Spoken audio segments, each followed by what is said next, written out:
পারতো ওই যদি খালি মরা পোড়া নিয়ে কথা বলি তা কান্নাকাটি করে চলে যাবেন, কিছু পাবেন না। হরিকথা শ্রবণ করবার সময় অত কান্নাকাটি বন্ধ করতে হবে। আর যখন প্রেমের দেশে পৌঁছাবেন, ভক্তির জগতে পৌঁছাবেন, তখন দুটি চোখের জলে ভেসে ভেসে শুধু হা গোবিন্দ বলে কাঁদিতে হবে। আর তত্ত্বকথা শ্রবণের সময় মনোযোগে কথাটাকে হৃদয়ে ধারণ করতে হবে। সনাতন ধর্মের শিক্ষাটা কেমন? মাতৃগর্ভ থেকেই শিক্ষা, মৃত্যুর আগ পর্যন্ত। মাতৃগর্ভ থেকে মৃত্যু আগ পর্যন্ত, এটা কি সনাতনের শিক্ষা? তাহলে মাতৃগর্ভ থেকে কি করে? আমি দেখছি আমার অনেক মুসলমান বাবারাও এসেছে, এনাদের ধর্মে আছে মাতৃগর্ভ থেকে শিক্ষা। আমি বলে যেতে পারবো, কিন্তু কেন বলবো না জানেন? আগে অনেক সময় সনাতন ধর্ম এবং ইসলাম ধর্ম দুটো সমন্বয়ে আলোচনা করেছি আগে জীবনে, কিন্তু এখন মানুষের মনে একটু হিংসা ঢুকে গেছে। তো কোন কথার উপরে কোন কথা বলার পরে কেন কেউ বলে শালারে ধর, এই জন্য আর কোনো কথা বলি না। কথাটা বুঝতে পারছেন? বলবো ভালো, নিয়ে যাবে খারাপ দিকে। এজন্য আমার ধর্মে যা আছে সেইটাই বলি, অন্য ধর্মের কথা না বলায় ভালো।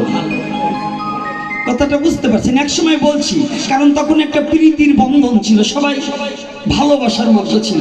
এখন ক্রমান্বয়ে মানুষ পশুত্ব স্বভাব নিয়ে হিংসা ঢুকে গেছে, এজন্য ভালো কথাও কারো কারো কাছে খারাপ লাগে। এজন্য ওদিকে আর যাব না, এই পাড়াই থাকি, এই সারাল পাড়াই থাকি, আর মোল্লা পাড়ায় যাওয়ার দরকার নাই। তাই জয়নি, তাই কেন বলছি? সনাতন ধর্মে গর্ভ থেকে শিক্ষা। সুখদেব গোস্বামী মাতৃগর্ভে যখন ছিলেন, গীতাজির গর্ভে, তখন এই ব্যাসদেব স্বামীর কর্তব্য, স্ত্রী যখন সন্তান সম্ভাবা হবে, যখন গর্ভে বাচ্চা আসবে, শোনা মাত্র প্রতিটা স্বামীর কর্তব্য স্ত্রীকে প্রতিদিন হরিকথা শ্রবণ করানো। আসুন তো, সনাতন ধর্মে জন্মগ্রহণ করেছেন কয়জন পুরুষ আছেন যে আমার বাচ্চা নেওয়ার সময় আমার স্ত্রীকে প্রতিদিন হরিকথা শ্রবণ করিয়েছি?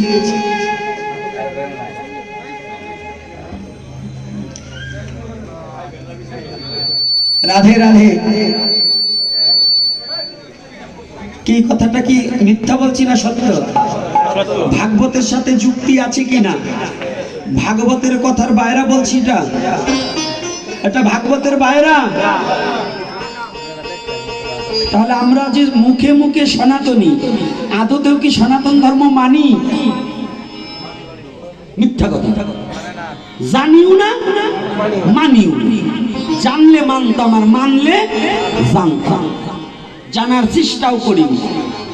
এখন আমাকে প্রশ্ন করবেন, আমি জানি। লাভ দিয়ে উঠে একজন দাঁড়িয়ে এখানে বলে ফেলে, গোসাই আমি তো বিদেশে কাজ করি, আমার স্ত্রীর কোন সময় হরিকথা শোনাবে?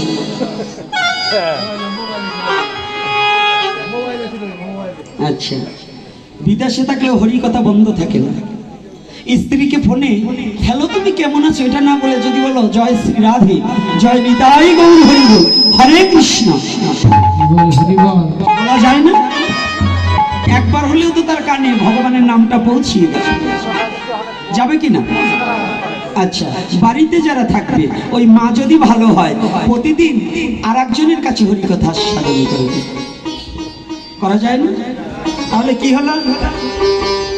এই দর্শনটা ভালো করে, সায়েন্স যারা আছে ভালো করে বুঝে নেই।